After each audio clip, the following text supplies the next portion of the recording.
Bonjour chère communauté francophone et francophile, bienvenue sur cette nouvelle vidéo qui s'intitule Canada anglophone, tour d'horizon du parcours d'immigration pour la résidence permanente ou comment traverser le baptême du feu sans embûche. Je tiens tout d'abord à remercier toutes les personnes qui sont membres du groupe Facebook S'immerger en Colombie-Britannique Canada et j'accueille chaleureusement les 70 personnes qui nous ont rejoints la semaine dernière pour une raison bien particulière entre autres dont nous aurons l'occasion de reparler ici sur YouTube. Aujourd'hui, pas de texte sur la présentation. Je voudrais aborder la question de l'immigration sous la forme d'un récit, d'une narration. Tu n'auras plus qu'à fermer les yeux et imaginer toi-même les cartes mentales, heuristiques, schémas, mind mapping. Voilà, pour te faire une idée de ce que c'est l'immigration et son parcours pour le Canada. Ou alors, si t'es bien réveillé, tu peux te laisser porter par les images de paysages canadiens que je t'ai mis sur cette présentation. Tout ce que je vais présenter concerne uniquement le Canada anglophone, donc ce n'est pas valable pour le Québec qui a sa propre procédure d'immigration. Bien que l'immigration soit une compétence fédérale au Canada, le Québec est une exception dans ce domaine-là. Donc il y aura des choses certainement similaires, mais je peux rien te garantir. Et les choix de sélection sont aussi différents. Alors tout d'abord, qu'est-ce que la résidence permanente ? La résidence permanente, c'est un statut qui s'oppose au statut de résident temporaire, que sont par exemple les permis d'études, permis de travail fermés, ouverts, donc qui ont une durée limitée dans le temps. La résidence permanente n'a pas de durée dans le temps. Le statut est considéré être à vie. Néanmoins, il faut que tu renouvelles ta carte tous les 5 ans. Si tu n'as pas ta carte, tu vas avoir des difficultés pour voyager, ça peut être compliqué. Et qu'est-ce qui fait que tu peux perdre le statut ? C'est si tu vis moins de 2 ans de façon cumulée ou non sur le territoire pendant ces 5 ans, tu vas perdre certainement ton statut. Donc, il faut vivre au moins 2 ans sur le territoire pendant ces 5 ans. Dès ton arrivée au Canada, il y a un compteur qui se met à tourner. Et puis voilà, c'est parti. Et donc, une fois que tu as demandé ta nouvelle carte au bout de 5 ans, tu repars pour 5 nouvelles années. Et il faut de nouveau vivre au moins 2 années sur le territoire pour pas perdre le statut. Et puis, si tu fais une faute grave aussi, tu peux perdre ton statut et te faire renvoyer chez toi. Qu'est-ce qui arrête ce renouvellement tous les 5 ans ? C'est le fait d'obtenir la citoyenneté canadienne. Tu peux la demander au bout de 3 ans de présence cumulée ou non sur le territoire canadien.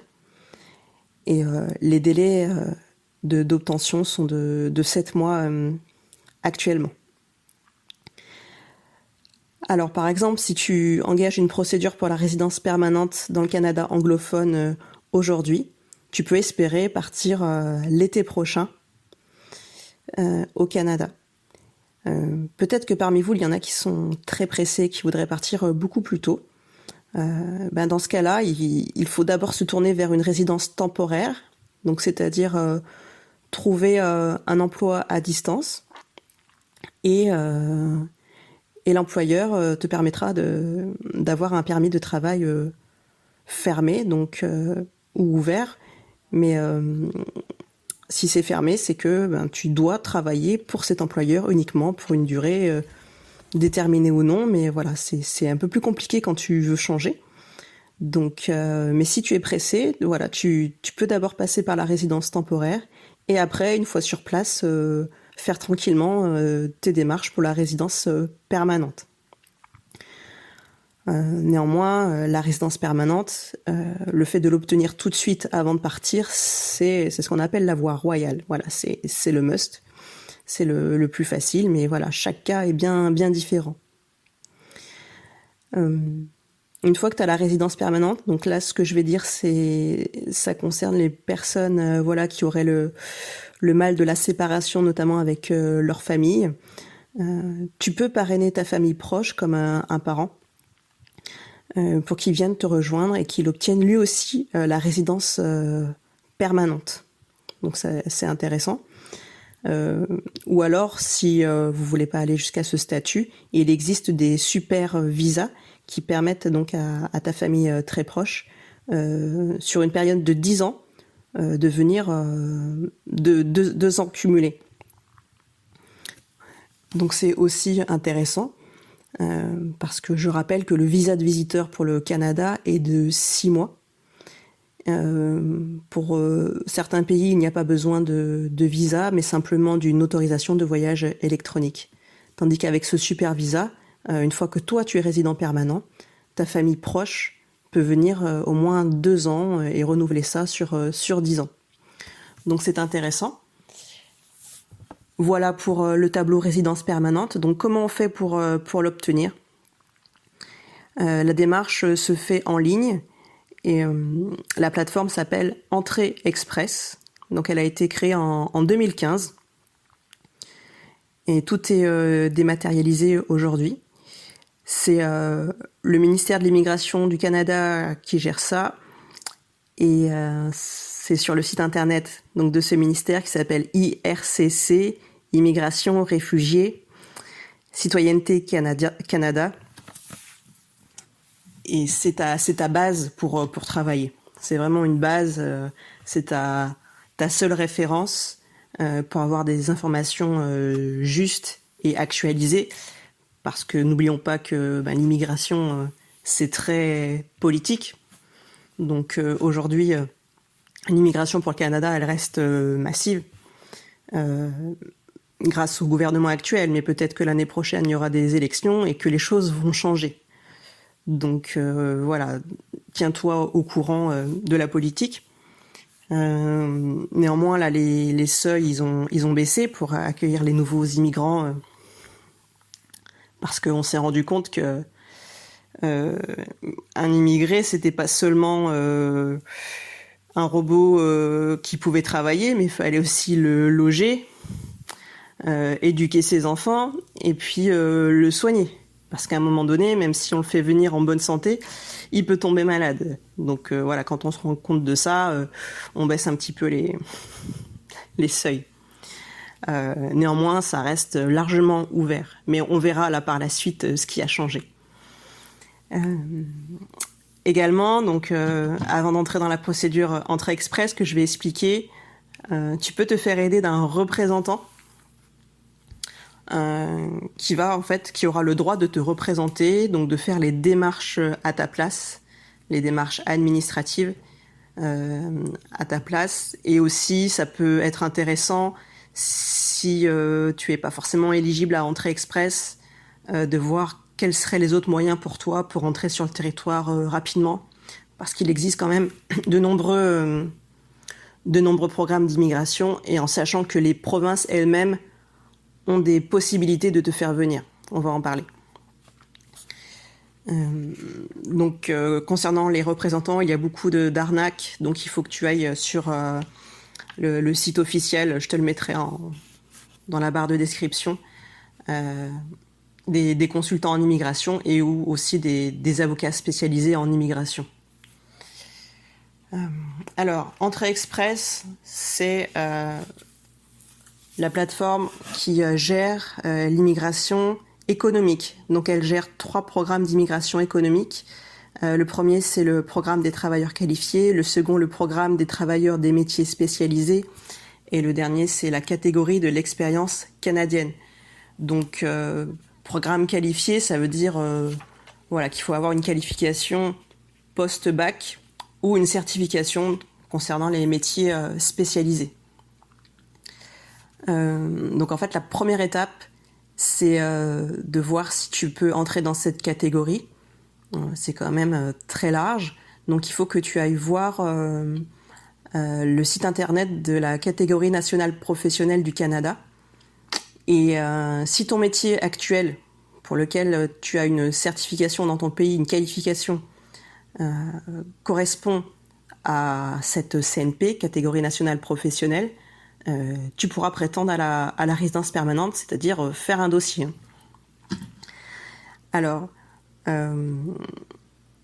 les catégories pour l'entrée express, ça s'appelle FEER, formation, études, expérience, responsabilité. Il y en a 5 catégories, de 0 à 5. Et si ton métier est dans les catégories 0, 1, 2, 3, c'est considéré donc comme un métier dit qualifié. Et donc c'est la première des conditions pour prétendre à entrée express. Aussi, dans ce travail que tu as fait, pour lequel tu es qualifié, on te demande d'avoir une année d'expérience professionnelle à temps plein ou équivalent dans les 10 dernières années. Donc tu as vu, c'est quand même très très souple. Donc ça, c'est pour la catégorie, le programme des travailleurs qualifiés. Pour le programme des travailleurs des métiers spécialisés, il faut avoir une expérience de 2 années de travail à temps plein ou équivalent sur les 5 dernières années.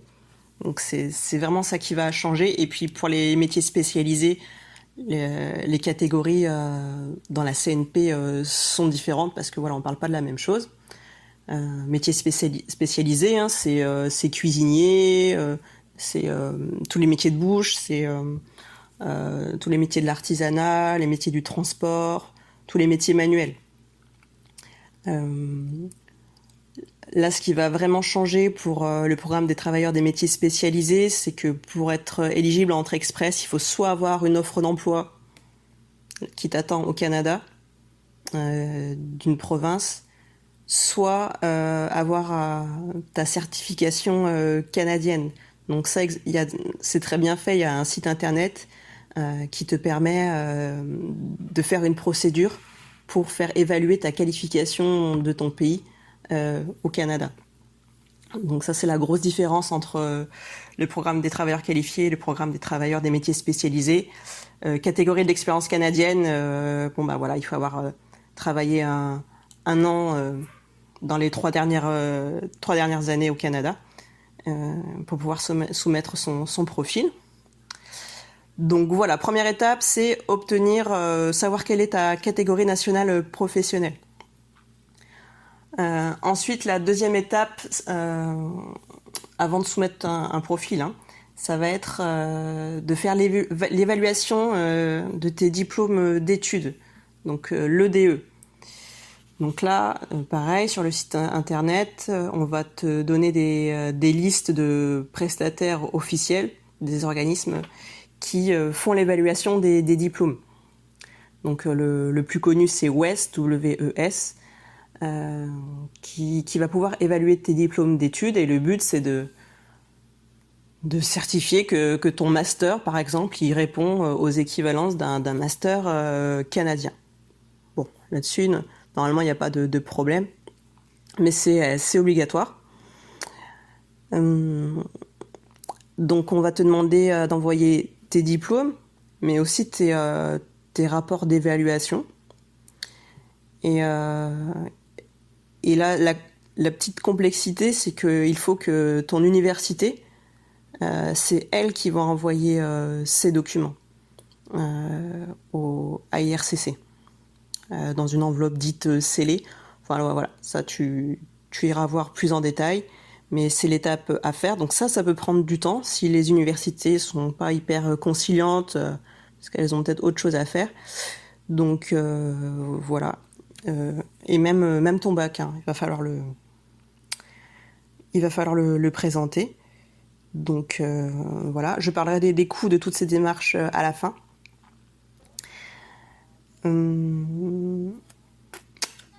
Et la deuxième chose à avoir avant de présenter une...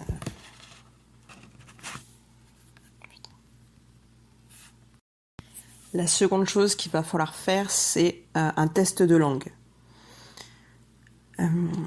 Donc en français ou en anglais, ou les deux. Parce que là, en fait, on va rentrer dans un système de points. Plus tu auras de points, plus tu auras des chances d'être éligible. Donc tu n'es pas obligé de passer 2 tests de langue, mais si t'en passes 2, bah, c'est mieux parce que tu auras plus de points. Si t'en passes qu'un, ben écoute, c'est pas mal aussi. Évidemment, je t'invite à passer, si tu dois en choisir un seul, le test en français, si tu es francophone, parce qu'il y a des points bonus au test en français. Il y a 30 points de points bonus si tu as un résultat supérieur à 7 dans la catégorie d'évaluation là, des compétences linguistiques. Et aujourd'hui, dans ce qui a changé dans Entrée Express, c'est que il y a des sélections uniquement pour les gens qui parlent très bien français. Donc je t'invite à mettre le paquet sur le test de langue. Par exemple, moi j'ai eu le meilleur score national au moment de ma session d'évaluation pour le test linguistique francophone ça s'appelle le TEF, test d'évaluation francophone du français. Bon, bah, j'ai eu les points bonus, mais il n'existait pas la catégorie en tirage au sort de l'expression en français. Et ce qui fait que, ben, avec tous ces points que j'avais dans mon résultat, ben, j'aurais pu être tiré au sort dans cette catégorie-là. Mais ça n'existait pas. Après, ben, si tu veux passer aussi des tests d'anglais, c'est bien aussi, mais sache que c'est difficile. Un test, passer un IELTS, c'est très compliqué. Si t'as pas le temps de te préparer, parce que c'est vraiment de la stratégie, hein, plus qu'un... Même un anglophone, hein, il peut se planter à ces tests, parce que vraiment, c'est que de la stratégie. Mais c'est une expérience, et ces tests de langue sont valables que 2 ans. Et comme je l'ai déjà dit dans la vidéo communiquée en Colombie-Britannique, si tu veux avoir des cours d'anglais gratuits par le gouvernement, il va falloir que tu repasses des cours de langue, l'IELTS, tout ça, ça compte pas. Donc voilà, te précipite pas. Tu peux faire ta démarche, et puis si t'es pas sélectionné à la fin, et ben c'est pas fichu. Tu peux passer après un test en anglais pour te permettre d'avoir des points en plus. Voilà un petit peu les 2 premières étapes qu'on va te demander avant de t'engager dans la procédure Entrée Express. Parce que en fait, on va calculer d'abord tes points sur 100 pour voir si tu peux soumettre ton profil Entrée Express. Et après, le système de points, il sera sur 1200. Bon, voilà, c'est vraiment de l'administratif, mais il faut avoir donc 67 points sur 100 pour être éligible à la soumission du profil Entrée Express. Donc voilà, et pour en fait faire ces 67 points, il faut que tu aies des résultats d'un test de langue et une évaluation de tes diplômes. C'est pour ça que je te dis que c'est les 2 premières étapes. Ok. Ensuite, donc si tu es une famille ou un couple, vous allez présenter ensemble une demande, un dossier pour la famille. Et il va falloir définir dans le couple lequel des deux vaut le coup, quoi. Lequel des deux rapporte le plus de points. Et l'autre sera considéré comme un conjoint de fait. Il va avoir bien évidemment les mêmes tests à passer, mais le comptage des points sera différent pour le conjoint. Donc c'est vraiment celui qui va avoir le plus de points qui va présenter la demande, qui sera le chef de file. Donc celui qui vaudra le plus le coup, ça sera peut-être le plus jeune, celui qui a fait le plus d'études. Et c'est pas forcément celui qui a travaillé le plus longtemps dans son pays, parce que en termes de points, c'est 6 ans ou plus, c'est le même nombre de points concernant l'expérience de travail. Donc toi, ceux qui ont travaillé 15 ans, c'est comme s'ils avaient travaillé 6 ans dans le système Entrée Express. Donc c'est un petit peu dommage, ça donne pas de points en plus. Mais c'est plus à l'image en fait du Canada où on change souvent d'entreprise, on aime se former, changer de métier, et c'est pas forcément c'est pas que c'est pas reconnu, mais c'est pas ce qu'il y a de plus valorisé d'avoir travaillé 15-20 ans dans la même entreprise. Voilà, il faut montrer que tu es prêt aussi à changer, à te renouveler, à te remettre en question aussi. Donc voilà, donc celui qui a le plus de points, c'est celui qui va porter la demande pour le couple et la famille. Donc voilà un petit peu déjà pour les premières démarches. Et donc ensuite, une fois que tu seras éligible à entrer ton profil, ben tu vas pouvoir là créer. On est juste là à la création du profil, hein. C'est un petit peu long, hein, mais c'est indispensable. Euh, Après, tu vas entrer dans ce qu'ils appellent le SCG, le système de classement global. Donc là, ben, tu vas calculer tes points au fur et à mesure que tu fais tes démarches. Alors également, un moyen non négligeable d'avoir énormément de points, c'est d'obtenir une offre d'emploi ou d'être sélectionné par le programme des candidats des provinces. Par exemple, la Colombie-Britannique a des demandes particulières dans le marché du travail. Donc elle a créé son programme. Et si toi tu fais partie de son profil, elle peut te sélectionner. Et si tu es sélectionné, c'est 600 points. Donc tu te rends compte, c'est la moitié des points maximum, donc les 1200 points. Donc par exemple, tu vois, si tu es un peu juste sur tes diplômes, sur l'expérience de travail, sur les tests de langue, si tu as cette sélection, bah là c'est le jackpot, hein. Donc prends le temps d'y regarder. Chaque province a son programme des candidats. On appelle ça une nomination provinciale. Donc aussi tu peux le regarder en détail. La seule chose par contre qui va changer, c'est peut-être important de le savoir, c'est que tu es sélectionné pour la Colombie-Britannique par la province. Donc tu as les 600 points. Donc ça veut dire que tu t'engages à aller travailler après en Colombie-Britannique. La loi elle est ambiguë à ce sujet. Il n'y a pas de durée minimum en fait si tu es dans ce programme provincial. Mais c'est plus un engagement moral où tu t'engages à travailler parce que tu as été sélectionné en Colombie-Britannique. Néanmoins, il n'y a pas de loi qui t'y oblige. Donc c'est cette ambiguïté-là. Parce que le résident permanent, il aura droit à la Charte canadienne des droits et des libertés, et donc à la libre circulation et d'établissement sur le territoire. Néanmoins, on voit souvent des gens, par exemple, qui sont élus par une province au Manitoba, voilà, qui travaillent 1 ou 2 ans, puis après, voilà, qui changent de province parce que parfois le froid est difficile ou ça ne leur plaît pas tout simplement. Ils ont la résidence permanente, ils peuvent le faire. Ou à partir du moment où tu as ta carte de résident permanent, tu peux aller au Québec et vivre au Québec. C'est toute l'ambiguïté de ces procédures. Tu es résident permanent du Canada, pas des provinces anglophones. Même si tu es passé par un programme des provinces anglophones, tu es résident de tout le pays. Donc ça aussi, tu peux le prendre en compte. Une fois que tu as la carte dans les mains, tu peux habiter où tu veux sur le territoire. Donc forcément, ça te laisse beaucoup plus de liberté d'arriver avec la résidence permanente, on va dire sans offre d'emploi, parce que tu vas pouvoir faire ce que tu veux, aller où tu veux, tester.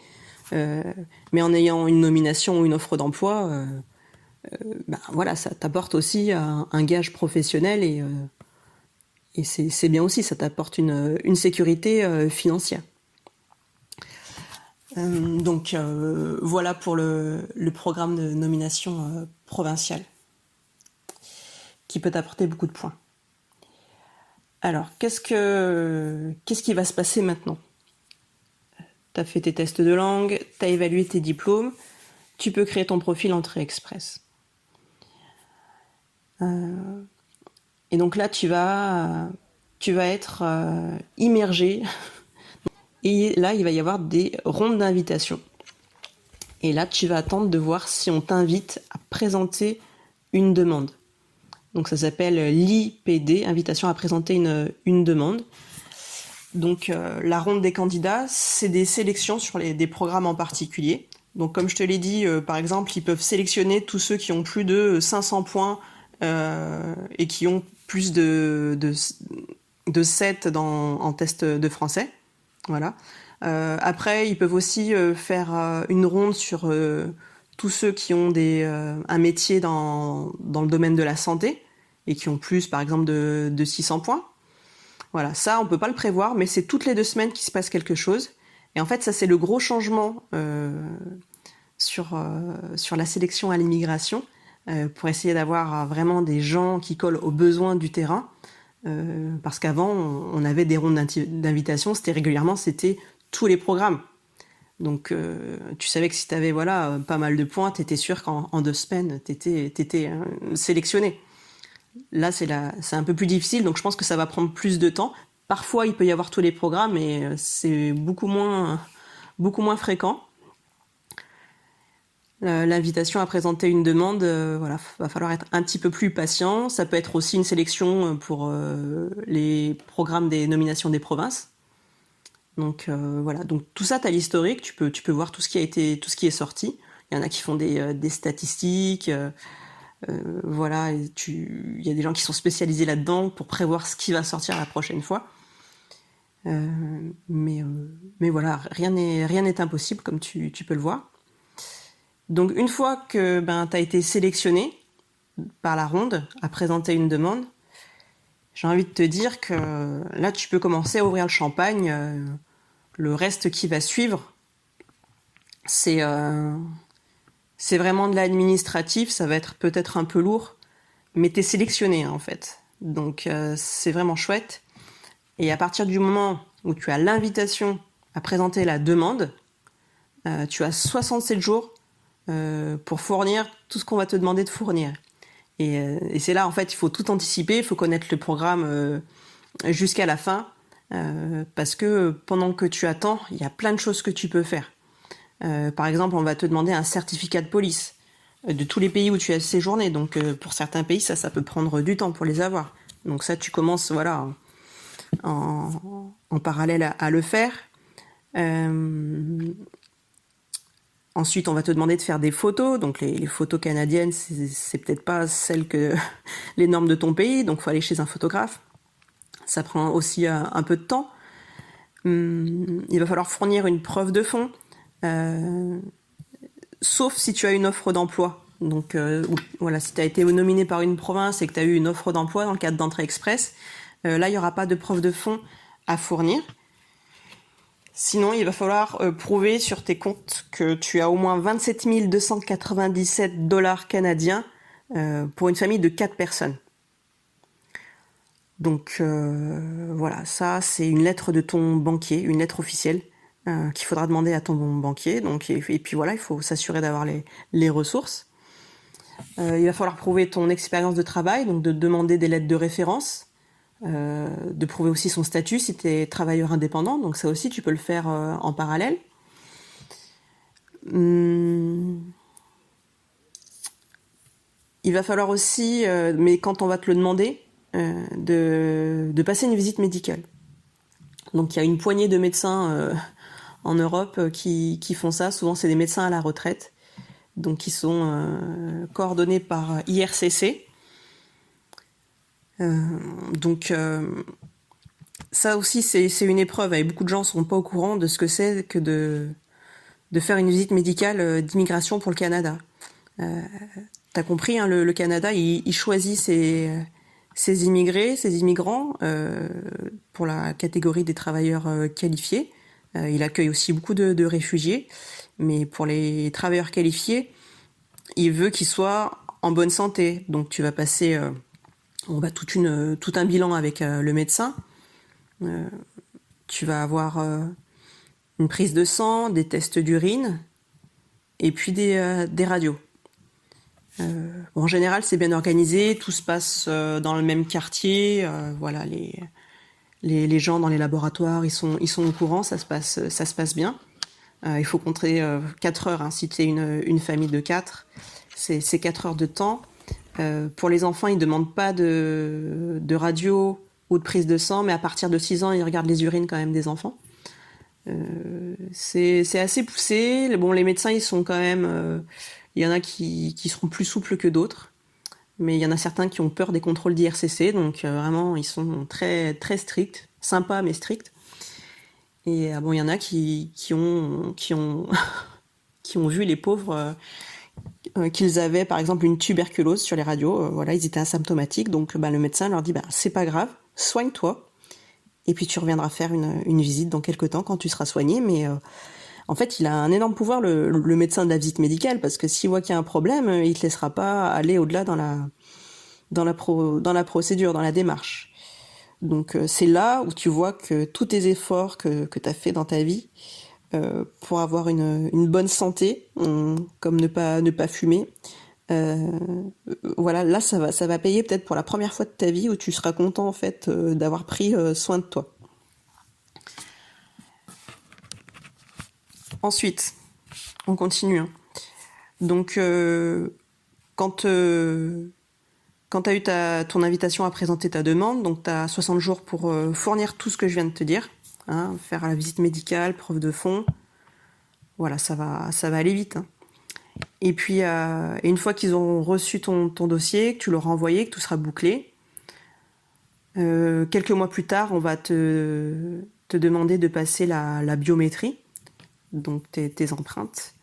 Bon, ça se passe dans une grande ville, hein. C'est pas la mairie de chez toi qui vont faire ça. Donc voilà. Ensuite, je voudrais te parler des coûts, mais je voudrais être sûre de rien oublier. Bon, tant pis, je reviendrai après. Alors, combien ça coûte ? Déjà, donc les deux choses prioritaires à faire, on a dit, c'était les tests de langue et l'évaluation des diplômes. Donc, évaluation des diplômes, c'est $300 par personne, hein. Je parle par personne à chaque fois. Un test de langue, ça sera aussi $300. Donc, tu vois, si tu passes les deux tests en français et en anglais, ça va être pas loin de $600.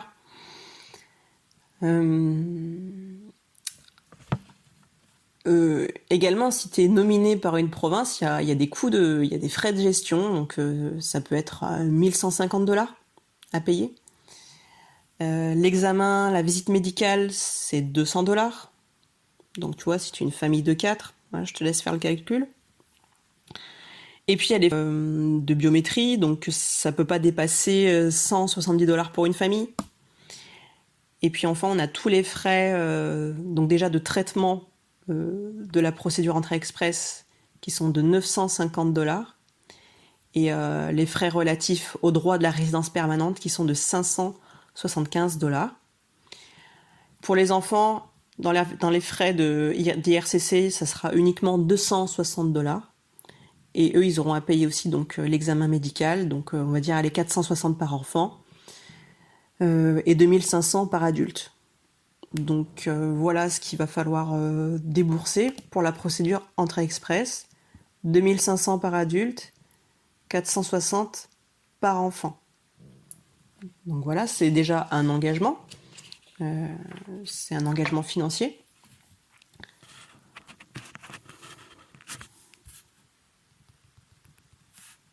Ce qu'on peut ajouter, c'est que pendant les 60 jours pour créer ta demande, donc tu vas fournir tous les justificatifs là, de toutes les épreuves que tu dois passer.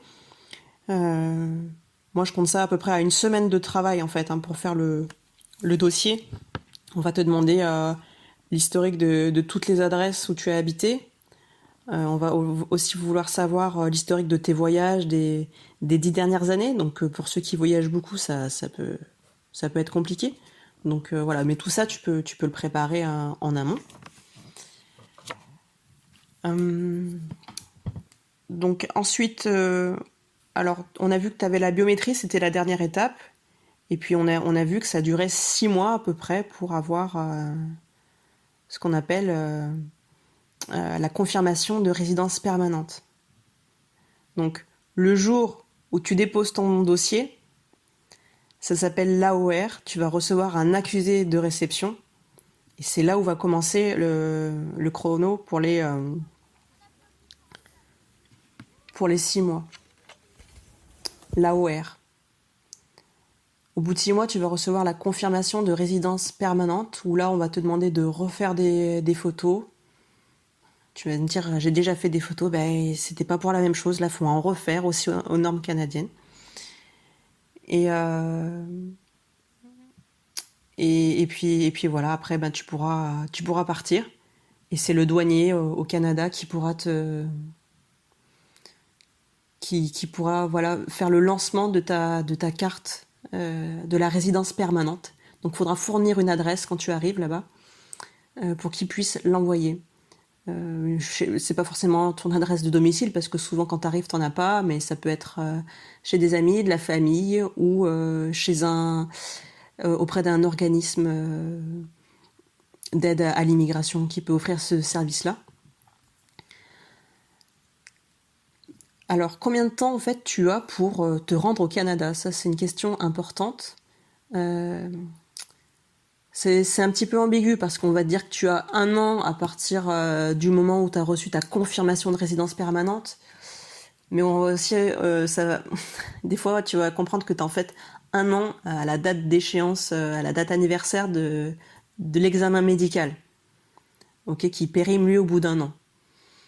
Donc c'est un petit peu ambigu, là j'ai pas vraiment de réponse, mais voilà, en tout cas c'est pas plus d'1 an. Donc si au bout d'1 an ou à la date d'expiration de l'examen médical de sa première année, tu peux pas te rendre au Canada et y vivre, etc. Il y a des solutions, il y a toujours des solutions de toute façon. C'est que tu te rendes au Canada, tu peux y passer 2 semaines pour des vacances, ça peut être pas mal aussi de venir explorer et faire la démarche avec les douaniers, d'activer ta carte. Et elle sera envoyée par contre au Canada, elle va pas être envoyée ailleurs, mais tu pourras après la récupérer en revenant avec un titre de voyage de résident permanent. Donc une autre démarche. C'est Astérix et les 12 travaux, hein. Mais non, mais franchement, quand tu comprends le fonctionnement, c'est facile, c'est super facile. Mais je pense que c'est intéressant pour les personnes qui peuvent pas partir très très rapidement, parce que des fois il faut vendre des maisons, quitter son travail, etc. Quitter son CDI, donc ça prend du temps. Tu vas sur le territoire, tu déclenches ta carte de résident permanent, elle arrive là où tu as décidé qu'elle arriverait au Canada, et après tu reviens avec un titre de résident, un titre temporaire de résident permanent. Enfin, j'ai plus le nom exact, mais voilà, ça coûte peut-être 50 $ ou un petit peu plus. Donc voilà, il y a toujours plein de possibilités. Je pense que j'ai fait le tour. Voilà, si t'es toujours avec moi là, au bout de toutes cette minutes, bravo. C'est que tu es motivé. Et voilà, n'hésite pas si tu as des questions, si c'était pas, il y a des points pas très clairs. En tout cas, je t'invite dans un premier temps à te référer au lien que je vais te mettre dans le descriptif de la vidéo, parce que voilà, il faut lire, il faut prendre ça à bras le corps, mais si d'autres y sont arrivés, il n'y a pas de raison que tu n'y arrives pas. Je te remercie de ton écoute et puis je te dis à très bientôt. Salut!